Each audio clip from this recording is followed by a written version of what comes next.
Hey guys, this is Eric. And this is Chris, and we're here today to talk to you about Harry Potter and the Half-Blood Prince.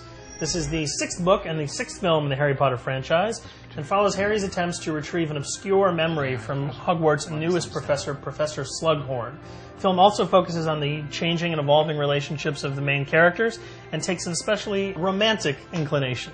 Yeah, it's interesting film tonally because the series has gotten progressively darker. That continues here. I mean, the movie opens with basically some wizard terrorism, as it were, in the heart of London. And yet, there is a lighter side to the film that takes up a lot of the screen time, which is the romance and the relationships between the characters. But it all leads towards what's a pretty somber and sad ending. And I think it's a tricky mixture, but it does it well. Yeah, you're right. The balance here is extraordinary. It's a terrifying, exciting, adventurous, funny, dark, violent movie. Yep. And I think that is sort of in large part not only sort of attributable to the skillful direction, but also to these sort of complex characters that we get here that I don't think we've really seen since probably the third movie. Yeah, you know, besides the central trio, all of whom as young actors I think have gotten progressively better, we also get some peripheral characters that have been in all the films, but now get to sort of rise up and get more screen time than they've ever had before. Yeah, it's very cool to see someone like Draco, who we haven't really seen in a couple of movies, except for a little bit here and there, really come into his own in this movie and be developed not just as sort of a baddie, but as a real honest character. We also see Ginny Weasley, who we know, obviously, from fans of the books, will know is a very important character moving forward. Mm-hmm. She really steps up, and the actress who plays her does a really sort of sweet, charming job here. And then when it comes to new actors, every film sort of has a big, great British actor guest star as the new teacher of the year.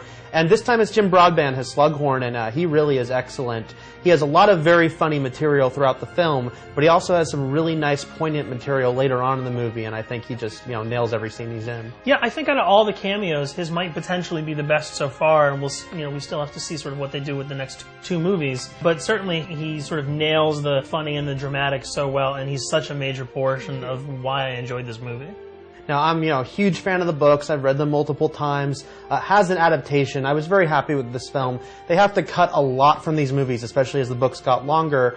And yes, there are things I miss, but I think they really did a great job of getting to the core of the matter, especially with the Voldemort flashbacks, which there are many more of in the book. But the ones they kept in, are the right ones to keep in. Right, and in a weird way, this movie sort of maintains the criticism that I've lobbed at the series in the past, which is that sometimes the core adventure of the movie, which is to say the quest for the Goblet of Fire or explaining the Order of the Phoenix, tends to sort of be incidental to the one or two things that happen at the end of every movie that actually move the story of Harry and Voldemort forward. So I think narratively this movie is a little bit weak, but I think that is easily forgiven because of the incredible character work and the sort of the charm and adventure that's still to be found in this film. Yeah, by the end of the film, you have spent more time with these characters in quiet times than you have in the previous couple of films.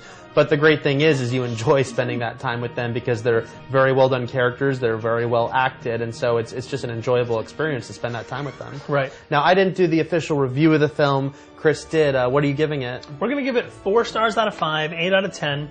I think that this is a sort of funny, moving, dark, exciting film. Great tonal balance, great performances, great characters.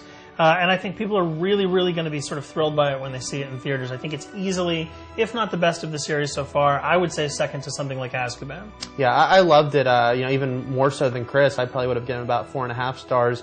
I think it is up there with Azkaban among the best of the series. And I really think, when you leave the theater, there's sort of a melancholy tone, but that's because it was this sort of great character journey, and a lot of these big summer movies are pretty empty and hollow, but this one has some weight to it, which is pretty commendable. I like that it takes a pause from the sort of action set pieces that we got in the last two movies and really finds the characters again. It's a hugely successful movie. I think you guys are going to love it. If you're a Harry Potter fan, you're going to love it.